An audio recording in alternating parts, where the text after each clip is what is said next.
Pete Stein, Scott Garner, and Mike Stern back with you here in Fort Worth, where Nolan is hosting St. Anthony in this first round of the TAP State playoffs. The march toward Corsicana beginning this week, and it's a good start for Nolan as they've scored 2 touchdowns on 2 possessions, and they lead the Yellow Jackets 14-0. Yeah, last drive for St. Anthony was a good one.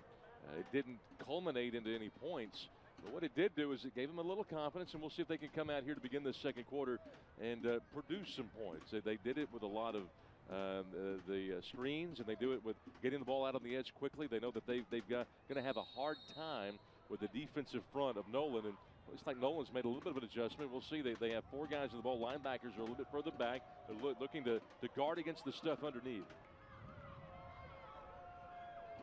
Mayer with a quick pass out to the right side. That is caught, and that's his brother.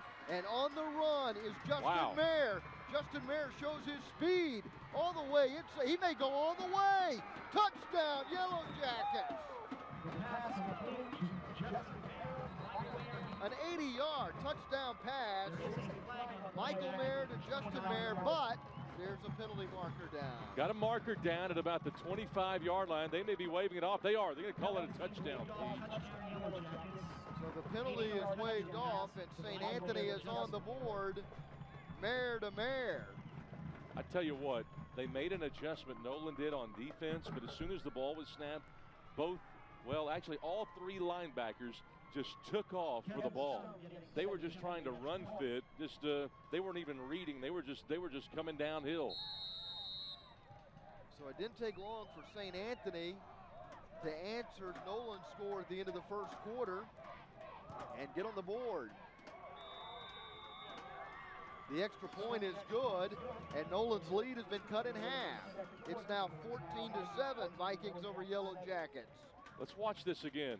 The linebackers they read run. They thought it was going to be a run all the way, so there's nobody in the middle to try and make a play as Mayer ends up catching the quick slant, and he just uses his athleticism. He's looking at his rearview mirror. What do we got here? I got to make a cut. Where's the end zone? Holy smokes. How far do I have to go? Is this play over yet? And it's a touchdown.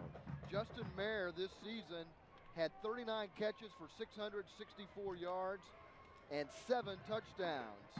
Has an 80-yard touchdown reception here in the playoffs. Boy, what a great job by Justin Mayer, he's really a newcomer on this ball club. He's got speed, 4.5 40 speed. This state hurdler this guy was. I mean, this guy can absolutely play.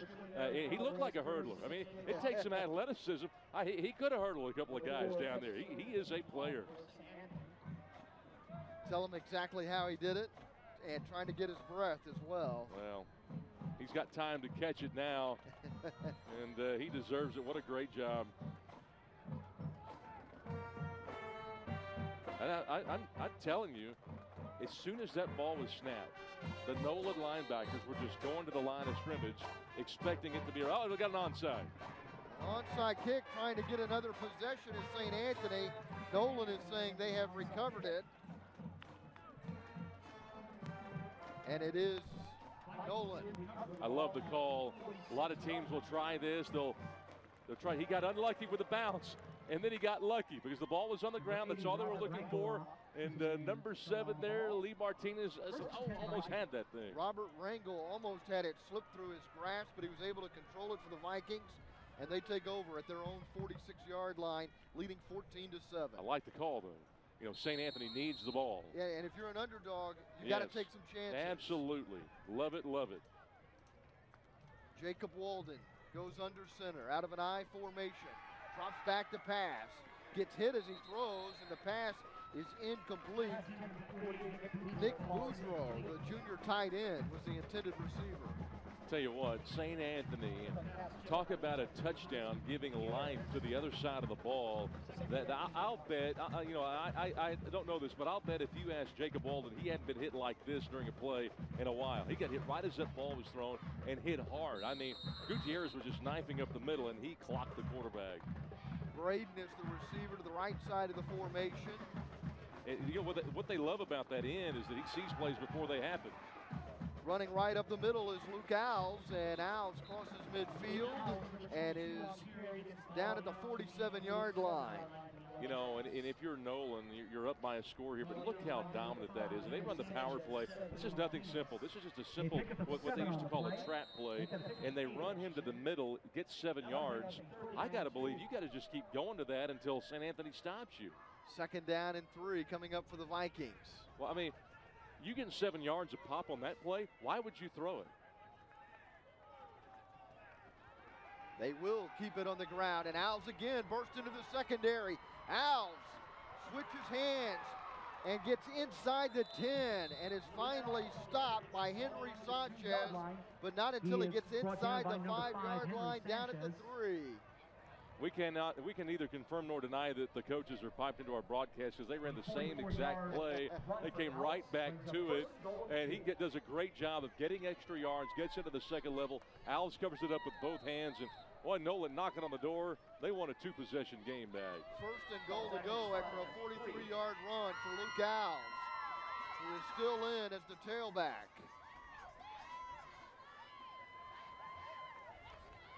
Ty Coleman is the fullback. And Alves carries it in for a touchdown, and Nolan is up 20-7. Boy, they made that one look easy there on the goal line. I swear there was a defense out there, but he just he trotted it in right off the tackle spot. So Nolan comes right back with a quick strike of their own here early in the 2nd quarter. And Muhlstein is on to try the point after attempt to reclaim a 14-point lead for the Vikings. This kick comes out of the hold of Patrick Rich.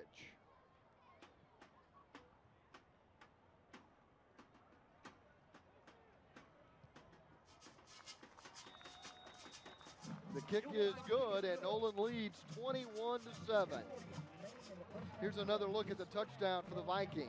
Yeah, this is a simple lead play off right tackle. I mean, you get a big man like that in front of you blocking the way like Nick Boudreau, and you're going to get a lot of yards. That's a great job. They seal off the edge with a fan block, they call it, and an easy touchdown for Nolan. Yeah, Boudreau and Coleman and that offensive line making it pretty easy for Alves, the senior running back.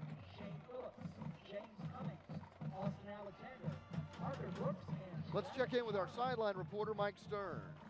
I'm with Gabriel Duarte, Dean of Students here at Nolan Catholic, and you were the first moderator of the Norsemen, those guys who were in blue pinstripes. Yes, sir, that's correct. It was actually a student-originated organization. We have a lot of those here at Nolan, everything from the Harry Potter Club to the Rubik's Cube Club. We really have a great opportunity for students to express their own interests and start any type of organization that they wanted to, and the Norsemen are a prime example of that. Hey, thanks for visiting with us. Absolutely, yes, sir. Back to you, Pete. All right, thanks a lot. A 4-play, 59-yard drive.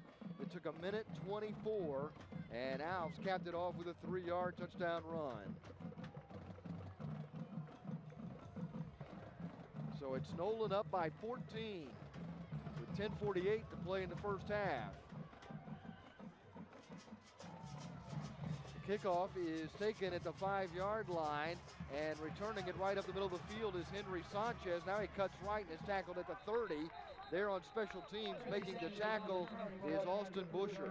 Hey, what? They get some guys in space, and this is a good team. I mean, I enjoy watching St. Anthony, and this is a team that comes in again. Remember, the heavy underdog with just 3 wins this year, but they should have won a few more games as a result of some injuries. They couldn't quite notch the W's, but you can tell they've got some guys in spots. And in the kicking game, they can do some damage. And we told you at the top, this is a team that's made some explosive plays over the course of the year, and they've done so again tonight. I just saw one. You rack up the explosive plays. And the one thing I like about St. Anthony is the coaching staff. I mean, they are making some great calls out there. They've run a couple of screen plays that have worked. They've gotten the ball out of the edge. They're using that quick slant. This is a savvy team. A 15-yard penalty assessed against Nolan, so St. Anthony has it at the 47-yard line. It's an inside handoff and not much running room. You know, it's an inside handoff on a zone read, and well, there is nothing there. They have linebackers just coming in, filling the A gap, and really a delayed draw, not really a read, but more of a draw play, and that play is just not there. Brzezinski runs right into Dane Hucklebridge. Yeah.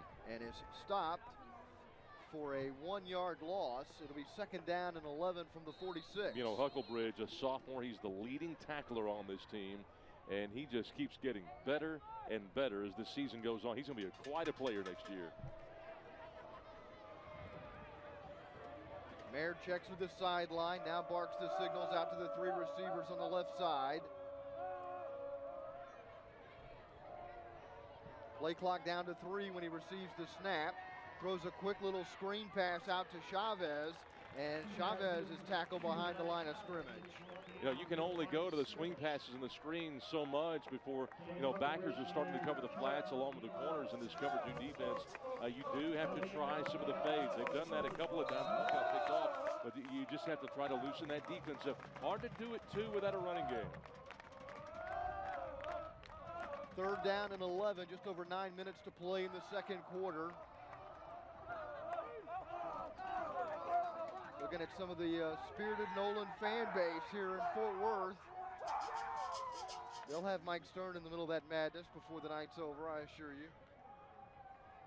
3rd and 11, Mayer back to pass, pressure coming from the backside. Tries to escape, throws the ball away, and is lucky that it wasn't intercepted. Diving for it was Samuel Plummer, not able to make the interception. Mayer was being pressured from behind by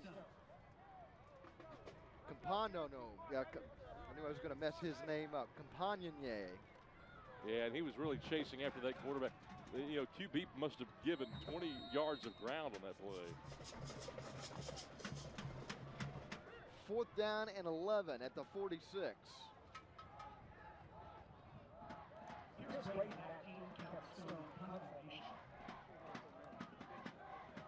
So the Yellow Jackets will punt.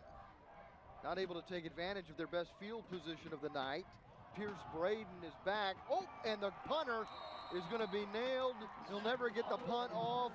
He was trying to get a low snap, and there to tackle him was Max Walker. Yeah, Walker was there along with the host of Nolan punt rushers there. They were just, they came from all sides. You know what, that snap was just fine. He dropped the ball and been down to get it and had no time to get rid of it.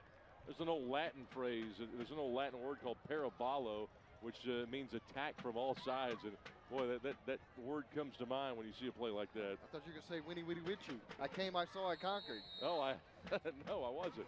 But I'm glad you threw that in. 1st down and 10 at the 35. I formation for the Vikings. Hand off. And this time they give it to Arthier, and he's tackled near the 26-yard line. Arthier just planted the first guy that got there. What's a stiff arm? Oh, see you later. There he goes. He planted 2 guys. Boy, he did. Lee Martinez just ends up biting the dust. Henry Sanchez fought off a stiff arm and was just able to trip off Arthier. At the 26-yard line, 1st and 10. Braden and Rich are the 2 receivers to the left side of the formation. Play action pass. Walden throwing deep to the end zone, looking for Rich to pass. Falls to the ground, incomplete. Yeah, they start that number 1 receiver, Brian Gardner, out on the far side of the field. Actually, Patrick Rich on the far side of the field. And they run a deep crossing route into the end zone. That's a tough throw to make, and just a little overshot.